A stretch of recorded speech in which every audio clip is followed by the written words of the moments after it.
안녕하세요. 라니 스케치입니다. 며칠 전에 어떤 구독자님께서 에스파의 카리나를 그려달라고 요청해 주셨는데요. 그래서 제가 사진을 하나 검색해 봤습니다. 이 사진을 보면 약간 고개를 아래로 숙이고 촬영한 사진인데요. 그래서 오늘은 카메라가 위에서 내려다보며 촬영한 인물 사진을 루미스 기법으로 드로잉하는 방법에 대해 설명드리겠습니다. 자, 이게 인물의 머리인데요.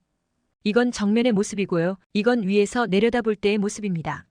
머리의 단면을 비교해보면 정면일 때는 단면이 보이지 않고 단면의 둘레도 직선으로 보입니다.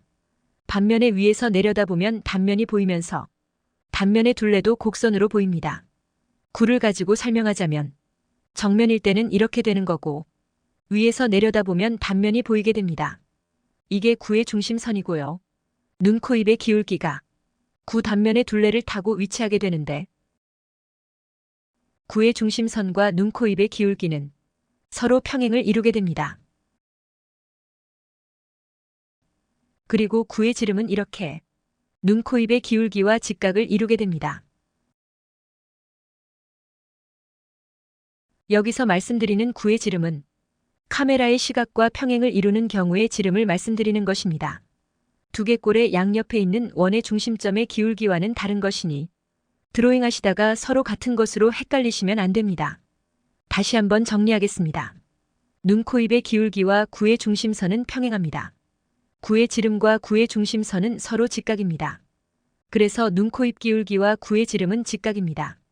이 점을 이용해서 정확한 눈, 코, 입의 기울기를 구하고 좀 더 입체적이고 안정적인 인물 드로잉을 할 수 있습니다.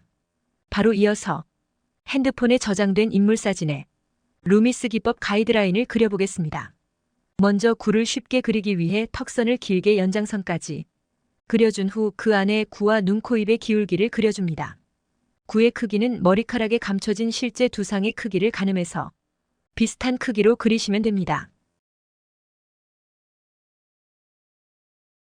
눈, 코, 입의 기울기는 미간의 중심에서 턱의 중심까지 연결해 그려줍니다. 그 다음은 중요한 부분인데요.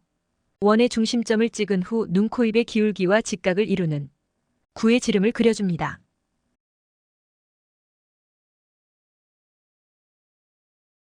그 지름을 중심으로 두 눈두덩이의 윗부분을 지나가는 타원을 그려 구의 단면을 완성합니다. 이 타원의 둘레가 바로 눈, 코, 입의 기울기가 됩니다.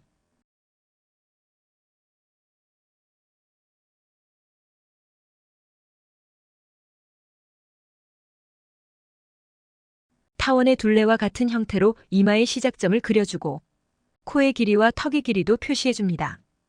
여기서 잠깐 설명을 드리자면 이마의 길이, 코의 길이, 턱의 길이는 일반적으로 1대1대1로 잡지만 지금처럼 카메라가 위에서 촬영할 경우 원근에 의해서 멀리 있는 턱의 길이는 짧아 보이고 가까이 있는 이마의 길이는 더 길어 보일 수 있습니다.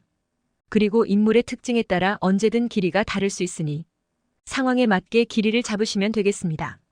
콧망울 위에 눈두덩이를 그려줍니다.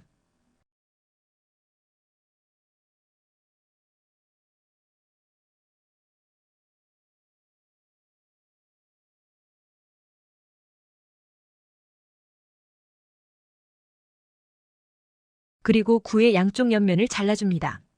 이때 눈두덩이와 약간의 여백을 두고 이마 시작점과 비슷한 높이에서 잘라줍니다. 머리카락 때문에 붕 떠 있는 걸 감안하고 두상의 크기를 가늠해서 자르시면 더 수월합니다.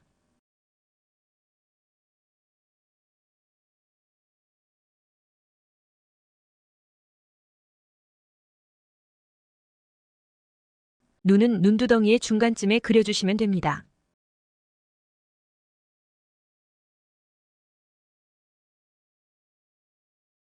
눈의 길이도 표시합니다.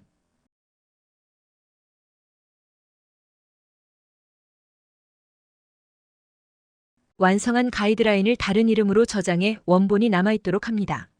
이제 완성된 루미스 기법 가이드라인을 보고 드로잉을 완성해 보도록 하겠습니다.